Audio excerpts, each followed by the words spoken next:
Akan. Assalamualaikum warahmatullahi wabarakatuh. Waalaikumsalam.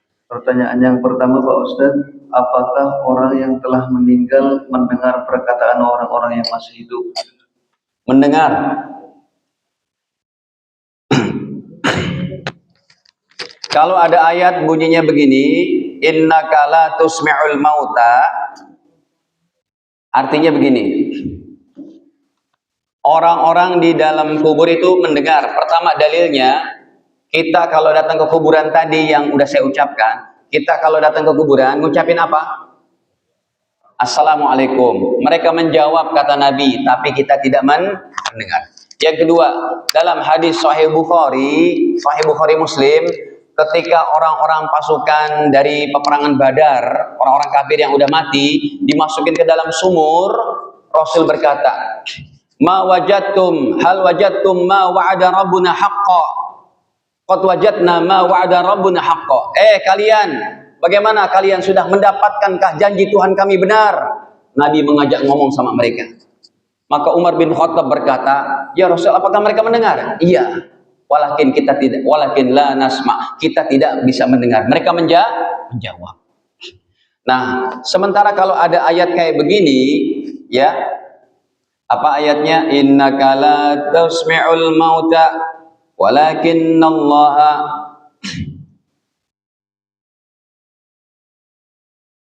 apa itu? Ya udah kayak begitu pokoknya. Ayatnya itu dalam sesungguhnya kamu tidak bisa memperdengarkan orang mati, maksudnya Nabi Muhammad nggak bisa dong menjadikan orang lain orang yang sudah mati mendengar, tapi Allah Maha mampu untuk mereka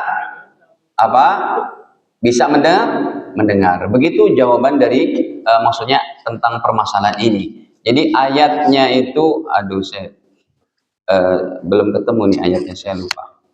Jadi innaka la tusmil mauta itu ayat apa Ustaz? Surat Al-Hadid. Ya. Ini masih lama nggak waktunya? 5 menit. Ngirit banget sih Pak. Saya kan kadang lupa juga tuh ayatnya saya hafal, tapi maksudnya tuh posisinya ayat keberapa. Sebentar. Nah ini dia nih, sudah ada tuh. Innaka la tusmi'ul mauta. Biasanya mereka yang berkata mayit nggak bisa dengar pakai ayat ini, mereka salah paham.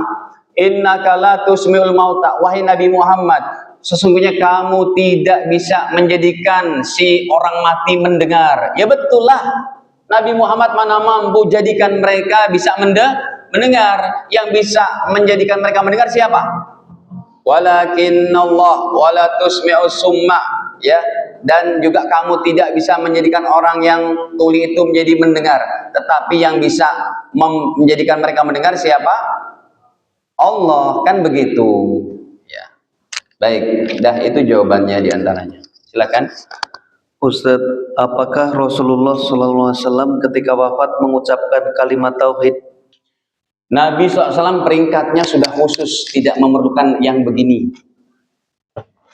Nabi Muhammad SAW bersabda dalam hadis Imam Abu Daud 3118.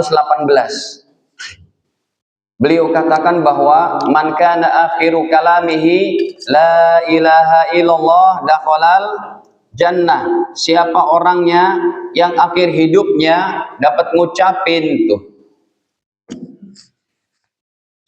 Riwayat Imam Abu Daud Sahih 3118. Nabi bersabda, "Man kana akhiru kalamihi la ilaha illallah." Siapa orangnya yang akhir hidupnya dapat mengucapin apa? La ilaha illallah. Ini untuk umatnya. Kalau Nabi peringkatnya di atas ini. Beliau ketika meninggal yang dipikirkan keselamatan umatnya. Nabi udah di level atas ini. Ini untuk kita. Arti hadis ini yang pertama, meninggalnya memang la ilaha illallah. Yang kedua, orang beriman yang tetap meninggal dalam menetapi keimanan, sekalipun nggak ngucapin. Ya, terus Ustadz, bagaimana apabila rasa takut kepada orang bisa dikaitkan dengan takut kepada Allah? Takut kepada orang? Iya. Tidak, dia harus takut kepada Allah dulu. Kecuali kalau dia berkata gini, ya Allah, takutnya secara manusiawi. Ya Allah, di hadapan ada para begal, ya Allah, saya sendiri. Itu berarti dia bukan takut penyembahan, tapi takut secara manusiawi. Pak, Nabi Musa juga diceritakan ada takut yang rasa manusiawi ketika beliau berhadapan dengan tongkatnya yang jadi ular raksasa. Betul? Kata Allah, wala takhaf, Musa, jangan takut. Khudha wala takhaf, jangan kamu takut. Kamu ambil tuh apanya? Jadi kata-kata jangan takut, Allah katakan ini adalah takut manusiawi, bukan takut penyembahan. Ini kan ada ayatnya. Ya. Kalau kata Allah, qala khudha wala takhaf, ya Nabi Musa, kata Allah, ambil itu ularnya, wala takhaf, jangan kamu takut. Takut ini takut yang sifatnya ular gitu. Takut yang diminta oleh Allah, takut adalah penyembahan, takut dari siksa neraka. Terus Ustadz, seperti Nabi yang menangisi umatnya, apakah kita bisa juga menangisi anak-anaknya yang berbuat zalim dan oh ya maksiat? pasti dong, jangan anak-anaknya. Orang yang tadi saya sebutkan jamaah tabligh, mereka nangisin tuh orang-orang non muslim bahkan yang mereka nggak kenal. Ya Allah, kasih hidayah sama seluruh orang di dunia ini, apalagi anak cucunya. Lebih pantas kita untuk menangisi anak kita yang bengal, anak kita yang nggak ibadah, yang udah kita suruh masih aja nggak mau ibadah. Lebih pantas kita untuk menangisi. Terus kok bengong antum? Ustadz, apakah takut itu bagian dari ibadah, Ustadz? Apa? Apakah rasa takut itu adalah salah satu? Tadi udah di awal saya katakan, rasa takut merupakan ibadah hati yang paling agung, termasuk yang paling agung. Karena takwa itu kumpulan daripada apa?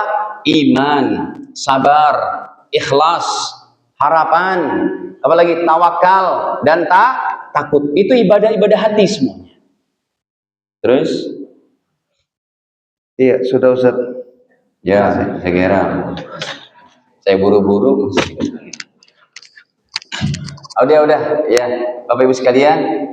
Jadi inti pembicaraan kita bahwa tanamkanlah rasa takut kepada Allah Ta'ala supaya kita selamat dunia akhirat, dan buatlah tangisan juga untuk orang-orang lain, karena kalau Bapak Ibu menangisi orang lain juga, Anda akan diberikan double pahala oleh Allah Ta'ala. Allah akan bina hati kita menjadi hati yang lembut, hati yang penuh dengan kasih sayang, hati yang penuh dengan kecintaan kepada seluruh hamba Allah, dalam rangka supaya mereka semua beriman. Ini saja dapat kami sampaikan. Kita akhiri dengan sama-sama baca kafarah majelis. Subhanakallah bihamdik, asyhadu an la ilaha illa anta astaghfiruka wa atubu ilaik. Wassalamualaikum warahmatullahi wabarakatuh.